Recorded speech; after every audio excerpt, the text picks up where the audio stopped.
Okay, so last time we talked about discontinuities and identifying and categorizing those. Today we're actually going to define what continuity is using its limit definition. So the general idea behind continuity is intuitive, right? It's a point on the graph that is smooth, no breaks. You could draw, we say a curve is continuous if you could draw it without needing to lift up your pencil. But continuity itself has a limit definition.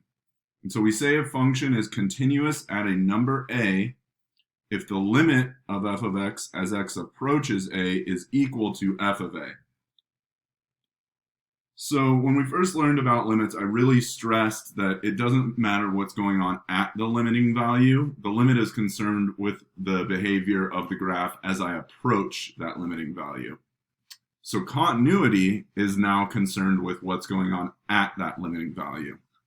So the way I like to think of it is the limit shows you the behavior as you approach a, and f of a shows you what's going on at a.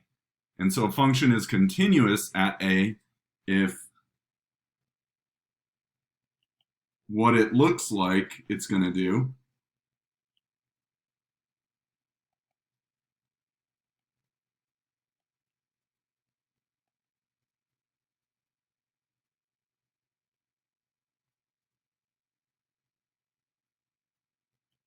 actually happens.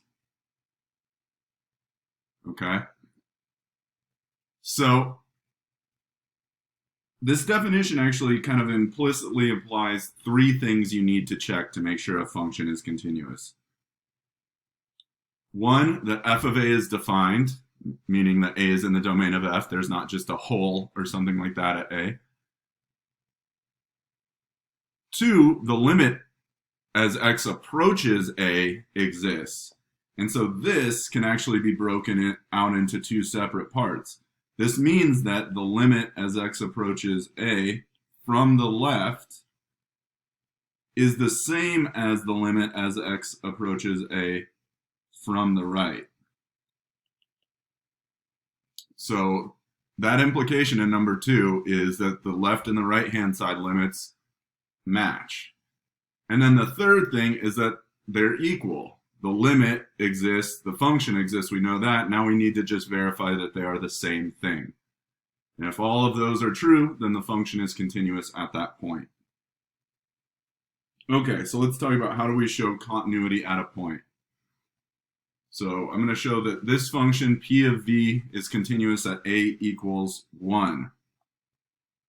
So I'll just do this. 1, p of a, or sorry, p of 1. Well, that would be 2 times the quantity, 3 times 1 squared, plus 1, that's under a square root. So p of 1 is 2 root 4, which is 2 times 2, which is 4. All right, so there we go. I showed that p of 1 exists. 2, the limit as x approaches, as v approaches 1 of this function. Well, since this is a square root function, I can just do a direct substitution. So again, 2 root 3 times 1 squared plus 1. It's going to come out to 4. And then 3 will make the statement that the limit as v approaches 1, p of v, equals p of 1, which we just verified in both cases were 4. And we'll say, therefore, p is continuous at v equals 1. And there we go. That's a full justification. Okay, so you can't skip steps. You have to go back. You have to check all three things, make sure they're true, and then make your concluding statement. All right, show that the function is continuous at the following point. Same exact idea here, just another example to hit it home. So first, what's f at negative 1? This is a polynomial. We can just plug it in. 2 times -1 cubed to the 4th. So f at -1 is, what, -3 to the 4th?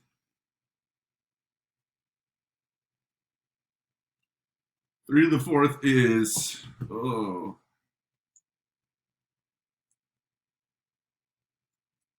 81.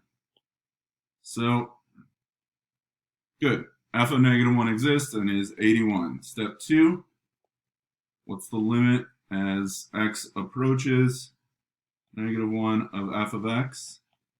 Well, again, this is just a polynomial, so I can make a direct substitution. So guess what I'm going to get? -3 to the 4th equals 81. So 3, my statement that the limit as x approaches -1 of f equals f of -1, which we just found to be 81. Therefore, f is continuous at x equals -1. All right, see another kind of example. So here we have a table where we're given some information. It says the function f has the properties indicated in the table above. Which of the following must be true? A, f is continuous at -1.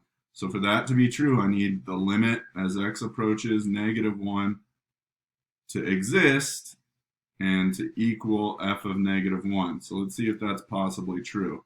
So at -1, I'm looking at the top row. As we approach from the left, it's telling me that the limit is 4. As we approach from the right, the limit is 6, and the overall value at -1 is 4. So, no, this is out, because the limit does not exist overall, because it's approaching 2 different things from either side of -1. So A is out as an answer. All right, B, the function is continuous at x equals 0. Again, then I need the limit as x approaches 0 of f of x to equal f of 0. Let's look at the table. We're now looking at the second row. Okay, the limit as x approaches 0 from the left is -3. As f approaches 0 from the right is -3. So good, the limit exists. The function, f of 0 is 5, so the function exists at 0. So the problem fails in that last step.